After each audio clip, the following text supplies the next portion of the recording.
Hi viewers, welcome to our channel. ప్రస్తుతం మనతో పాటు ఇమ్మంది రామారావు గారు సీనియర్ జర్నలిస్ట్ ఉన్నారు. వారితో ఒకసారి మాట్లాడదాం. సార్ నమస్కారం. సార్ నమస్తే.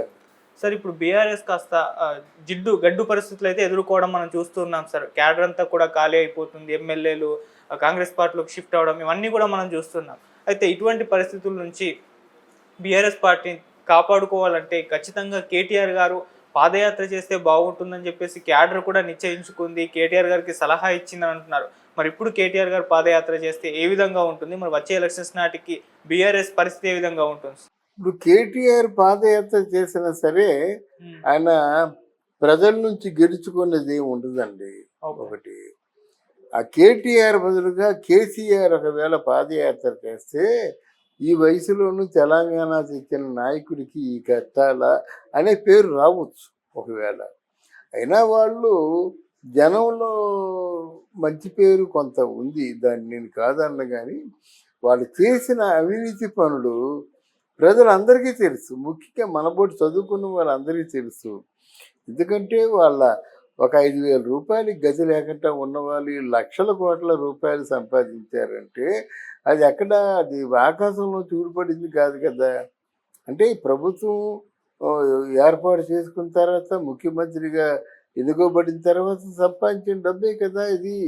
ఈ డబ్బంతా వీళ్ళు నిజాయితీ గురించి ఏం మాట్లాడతారు? వీళ్ళు మాట్లాడితే మాత్రం ప్రజలు ఏమని అర్థం చేసుకుంటారు? కానీ ఇన్ని సమస్యలు ఉన్నాయన్నమాట.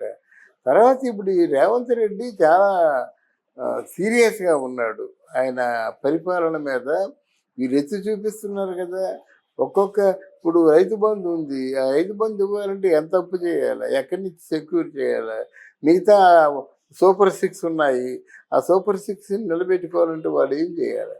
ఇటువంటి సీరియస్గా ఉన్నప్పుడు ఎవరేమైనా ఆయన తాలూకు ఆ దేశ భగనం కలిగిస్తే వెంటనే అరెస్ట్ వారెంట్ చేస్తాడు, అరెస్ట్ చేయించేస్తాడు. దానికి సంబంధిత డాక్యుమెంట్స్ ఆయనే ఏర్పాటు చేస్తాడు. అందువల్ల ఇప్పుడు ఈ పాదయాత్ర చేయడం ద్వారా ఆ కేటీఆర్ కొరిగేది ఏమి ఉండదు, నెంబర్ 1. నెంబర్ 2, ఒకవేళ కేసీఆర్ చేస్తే బాగుంటుంది, అది నెంబర్ 2. నెంబర్ 3 ఏంటంటే కవిత కూడా ఆవిడ మీద ఏ కేసులు లేకుండా స్వచ్ఛంగా ఉంటే ఇది వర్కౌట్ అయ్యేది. అంటే మీ కుటుంబం అంతా దొంగల కుటుంబం అయిపోయిందని ప్రజల దృష్టిలో భావన. ఆవిడ దొరికింది, మీరు దొరకలేదు, అంతే తేడా అని ప్రజలు అనుకుంటున్నారు, మనం అనుకోవడం కాదు. కనుక ఈ ముందు ఈ బురద కడిగించుకొని ఏర్పాటు చేసుకుంటే డెఫినెట్గా మ్యాండేట్ వాళ్ళకి ఇచ్చారు కనుక let them work and that for 5 years. అదే లేకుండా ముందు వాళ్ళని పడగొట్టేసి మీరు ఏం చేద్దామని మీరు చేసింది అంతే కదా. బట్ లెట్ దెమ్, ఇప్పుడు మీ 10 సంవత్సరాలు మీరు పరిపాలించారు కదా, 5 సంవత్సరాలు వాళ్ళని పరిపాలించని. అది మీరు తీసేయడం ఏంటి? వాళ్ళ పార్టీలో ఉన్నారు చాలామంది, వాళ్ళ పార్టీకి చెందిన వాళ్ళే ఉన్నారు వెనక్కి లాగేయాలంటే. What next? ప్రభుత్వాన్ని కూడగొడితే ఏమవుతుందంటే మళ్ళీ సర్దుకోవడానికి 1 సంవత్సరం పడుతుంది. ఇప్పుడు కడుతూ ఉన్న ఇల్లుని కూడగొట్టేస్తే మళ్ళీ మొదటి నుంచి పునాది నుంచి రావాలన్నమాట. వాడు ప్లాన్ వేరు, మీ ప్లాన్ వేరు, మీరు పడగొట్టేస్తారు. వాడు ప్లాన్ ప్రకారం కట్టేస్తే కట్టివచ్చు. అలాగే మీరు ఏదో ప్లాన్ ఉంటుంది, మనం ఇచ్చిన సూపర్ 6 ఎలాగ అమలు చేద్దాం అనే ప్లాన్ వాళ్ళకు ఉంటుంది. దాని మధ్యలో వచ్చి ఆయన పడగొట్టేద్దాం, 3 నెలలు ఉండడు, 6 నెలలు ఉండడు అని ఇట్లాంటి పిచ్చి పిచ్చి కబుర్లు మాట్లాడితే అది రాష్ట్రానికి అంత మంచిది కాదు. తర్వాత ఏమో ఇక్కడ సహృద్భావంతో మొత్తం 2 ముఖ్యమంత్రులు కలిశారు, అది ఆహ్వానించదగ్గ పరిణామం. మన అన్నదమ్ములుగా కలిసి ఉందామని చెప్పారు కదా, అన్నదమ్ములుగా కలిసి ఉందామని చెప్పిన మాట మేము కాదు, కేసీఆరే చెప్పాడుగా. మరి అటువంటి అప్పుడు మీరు అన్నదమ్ములుగా 2 ముఖ్యమంత్రులు కలిసి ఉంటే మీకు ఎందుకు కుళ్ళుకుంటున్నారు? మీ అస్తిత్వాన్ని ఏదో కోల్పోయినట్టు. మంచిదే, ఇప్పుడు ఈ ముఖ్యమంత్రి ఆ ముఖ్యమంత్రి కలుసుకోవాలి, ఆస్తులు పంచుకోవాలి, ఎవరికి ఎంత ఇవ్వాలో ఇచ్చుకోవాలి. తదుపరి వచ్చే ముఖ్యమంత్రికి తలపట్టుకొని కూర్చోకుండా క్లారిటీ ఉండాలి. చేసుకోవడం మంచిదే కదా. మీకు సర్ప్లస్ పరిశ్రమలు వస్తే వాళ్ళకి చెప్పాలి, వాళ్ళకి సర్ప్లస్ పరిశ్రమలు వస్తే మీకు చెప్పాలి. అంతేగాని వాళ్ళ మీద దుమ్మెత్తిపోయడం, బురద పోయడం ఇవన్నీ మంచిది కాదు. ఇది పార్టీకి ఇవే కుప్పం ముంచాయన్నమాట. ఇప్పుడు వైసీపీ పార్టీలో ఏదో అక్కడ ప్రజలు తిరస్కరించడం కాదు, ఎప్పుడు తిట్టడమే నా చంద్రబాబు నాయుడిని, ఎప్పుడు పవన్ కళ్యాణ్ ముగ్గురు పిల్లలు ఇంకో మాట లేదా. విసిగిపోయారండి ఈ తిట్లకి, విసిగిపోయి వాళ్ళు ఒక నిర్ణయం తీసుకున్నారన్నమాట. లేకపోతే ఇంత దారుణంగా రిజల్ట్ వచ్చేది కాదు, కానీ వాళ్ళు నిర్ణయం తీసుకున్నారు. సార్ ఇప్పుడు అంటే తెలంగాణలో బీఆర్ఎస్ ఉండదు, కాంగ్రెస్ వర్సెస్ బీజేపీ ఉంటుంది అని చెప్పేసి ప్రచారం అయితే వాళ్ళు జోరుగా చేస్తున్నారు సార్. అటువంటి పరిస్థితి ఉంటుందా, లేకుంటే కేసీఆర్ గారు మళ్ళీ పార్టీ నిలబెట్టి గట్టి పోటీ ఇవ్వగలుగుతారు, మళ్ళీ అధికారంలోకి తీసుకురావడానికి ఆయన గట్టి ప్రయత్నం చేస్తారా సార్? ఏ విధంగా ఉంటుందంటారు సార్? ఏమీ లేదండి, చాలా క్లియర్ అండి. వచ్చే ఎన్నికల్లో కాంగ్రెస్ పార్టీ ఓడిపోతుంది, బీఆర్ఎస్ పార్టీ మామూలుగా ఏదో ఎప్పటిలాగా ఓ 10 ఎన్నో సీట్లు గెలుచుకుంటుంది, కానీ అది పోటీ ఇవ్వలేదు. పోటీ ఇచ్చేది మాత్రం బీజేపీ పార్టీ. అందులో బహుశా నా తాను ఇఫ్ ఐఎమ్ కరెక్ట్, మన రేవంత్ రెడ్డి బీజేపీ పార్టీలో ముఖ్యమంత్రిగా మళ్ళీ ఆయనే వస్తాడని నా తాను క్యాలిక్యులేషన్. రేవంత్ రెడ్డి బీజేపీ పార్టీలో మరి దేవుడు రాజకీయాలు అలాగే ఉంటాయి. ఇప్పుడు బీజేపీ పార్టీతో చాలా సఖ్యతగా ఉన్నాడు, కానీ డెఫినెట్గా వాళ్ళ క్యాడర్ని పెంచుకునే ప్రయత్నం చేస్తున్నారు. ర్యాపిడ్ గ్రోత్ వస్తుంది తెలంగాణలో బీజేపీ అంటే, వచ్చి తప్పు, ఎందుకంటే వాళ్ళు ఖర్చు పెట్టగలరు ఎంతైనా. కాంగ్రెస్ పార్టీ అంత ఖర్చు పెట్టలేదు. అంటే కాంగ్రెస్ పార్టీలో రేవంత్ రెడ్డి ఉన్నాడు కనుక, ఇక్కడ మంచి డోనర్స్ ఉన్నారు కనుక ఏదో ఆ విధంగా నిలబడ్డాడు, కానీ రేవంత్ రెడ్డి కూడా ఖర్చు పెట్టలేడు కదా, అంత ఖర్చు పెట్టలేడు కదా.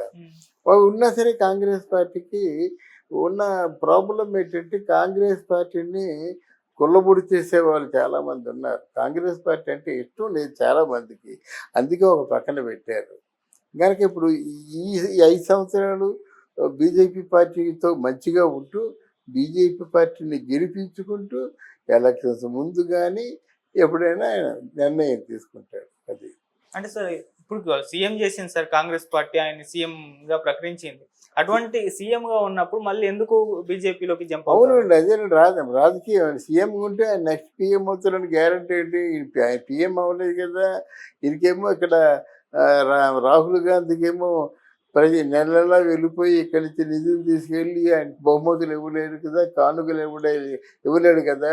ఓ పార్టీ పెట్టుకుంటే పార్టీకి ఏదైనా సంపద ఇది కార్పస్ ఫండ్ లాగా ఉండాలి. ఒక 1,00,000 కోట్లు 50,000 కోట్లు ఎంతో కార్పస్ ఫండ్ లాగా ఉంటే అత్యవసర పరిస్థితుల్లో ఉపయోగపడతాయి అన్నమాట. అది ఎలాగుంటుంది, ఇది ఎలాగుంటే మరి ముందు ఎప్పుడో ఆయన డైవర్ట్ అవ్వడం మాత్రం ఖాయం. అది లేదా ఇంకొక ప్లాన్ కూడా ఉంది, ముందుగా చెప్తున్నాను. బీజేపీలో బీఆర్ఎస్ కలిసిపోవచ్చు, మళ్ళీ బీజేపీలో బీఆర్ఎస్ కలిసిపోతే మళ్ళీ లైఫ్ ఉంటుంది. అంటే మీ దృష్టిలో సార్ బీఆర్ఎస్ ఎందుకు మళ్ళీ కంబ్యాక్ ఇవ్వదు, ఎందుకు వచ్చే ఎలక్షన్స్ నాటికి గట్టి పోటీ ఇవ్వదని మీరు అనుకుంటున్నారు సార్? ఎందుకంటే 39 సీట్లు సంపాదించుకుంది, మంచి ఓటింగ్ పర్సెంట్ ఉంది, కాస్త ఫైట్ చేస్తే మళ్ళీ అధికారంలోకి రావచ్చు కదా. ఇప్పుడు ఎవరు లేరు, ఇప్పుడు బీఆర్ఎస్ పార్టీలో ఎవరు లేరు కదా, 10 మంది వరకు బయటకు వచ్చేసారు, ఇంకో 10 మంది లైన్ లో ఉన్నారు. అక్కడ జగన్మోహన్ రెడ్డి ఎలాగైతే ఒంటరివాడు అయిపోయాడు, ఇక్కడ ఈయన కూడా అలాగే ఒంటరివాడు అయిపోయాడు. టీడీపీ కూడా 23 గెలిచింది, దానిలో 4 జగన్ లాగేసుకున్నాడు, 19 మంది ఉండే, మళ్ళీ ఇప్పుడు అధికారంలోకి 124 సీట్లతో రాలేదు సార్. అది కూడా బీఆర్ఎస్ అయ్యే అవకాశం ఉంది కదా సార్? అలా కాదు, ఇక్కడ ఏంటంటే బీఆర్ఎస్ మీద వ్యతిరేకత ఉంది. ప్రత్యక్ష సాక్ష్యం కూతురు తిహార్ జైల్లో ఉంది. కేటీఆర్ కొడుకు 36 ఎకరాలు కొన్నాడంటే వాళ్ళ చేతుల్లో ఎంత డబ్బు తిరుగుతుందో ఆలోచించండి. కేసీఆర్ అవించి లక్షల కోట్ల భాగోతం అందరికీ తెలిసిపోయింది. కేసీఆర్ దగ్గర పనిచేసినటువంటి లీగల్ అడ్వైజర్స్ వీళ్ళందరూ కూడా మన ఛానల్స్లో చెప్పేశారు కేటీఆర్ ఎంత అవినీతి చేశారు. అందువల్ల సమాజానికి దూరంగా ప్రస్తుతం ఉంది, దూరంగా ఉంచుతారు. అంతకుముందు కేటీఆర్ వచ్చినట్టు చుట్టూ జనమే. ఈరోజు కేటీఆర్ నమ్మానండి, దారిలో టీ తాగినా ఎవరు మోగరు. అది పరిస్థితి. మీకేంటంటే ఇప్పుడు మీకు ఒకసారి తెలుసా, ప్రజారాజ్యం పార్టీని క్లోజ్ చేసిన తర్వాత వైజాగ్లో షూటింగ్ చిరంజీవి చేస్తుంటే ఆ షూటింగ్ వాళ్ళు తప్ప మిగతా ఎవరు లేరు. అంటే వాళ్ళు డిస్కార్డ్ చేస్తారన్నమాట. అందుకే విశ్వసనీయత గొప్పది. ఏది కోల్పోయినా విశ్వసనీయత కోల్పోకూడదు. ఇప్పుడు పవన్ కళ్యాణ్ మమ్మల్ని రక్షించేస్తాడు, మమ్మల్ని ఎక్కడో కూర్చోబెడతాడు అనేటువంటి నమ్మకంతో కదా ఎంతమంది తిరుగుతున్నారు, కేరింతలు కొడుతున్నారు. అదే నిలబెట్టుకుంటే ఆ క్రేజ్ ఎప్పుడూ ఉంటుంది. నిలబెట్టుకోలేస్తే పవన్ కళ్యాణ్ వచ్చాడా, ఎప్పుడు వెళ్తాడట, సాయంత్రం పోని అంటారు. జనం నైజం అంటే ఇది, జనం తాలూకు ఆ నైజం పోదు. నీకు మేలు చేస్తే ఓహో అంటారు, మేలు చేయకపోతే చచ్చాడులే, వాడి కోసం ఎంత కష్టపడ్డాను అంటారు. అంటే ఇప్పుడు బీఆర్ఎస్ మరి వచ్చే ఎలక్షన్స్ నాటికి ఉండదు అని మీ ఒపీనియన్? ఉండదు ఒక ఒక ఆలోచన. లేదా బీఆర్ఎస్ బీజేపీతో చేరితే అప్పుడు ఇంకో రకంగా ఉంటుంది. ఓకే. అప్పుడు కాంగ్రెస్ పార్టీ తుక్కుగా ఓడిపోద్ది.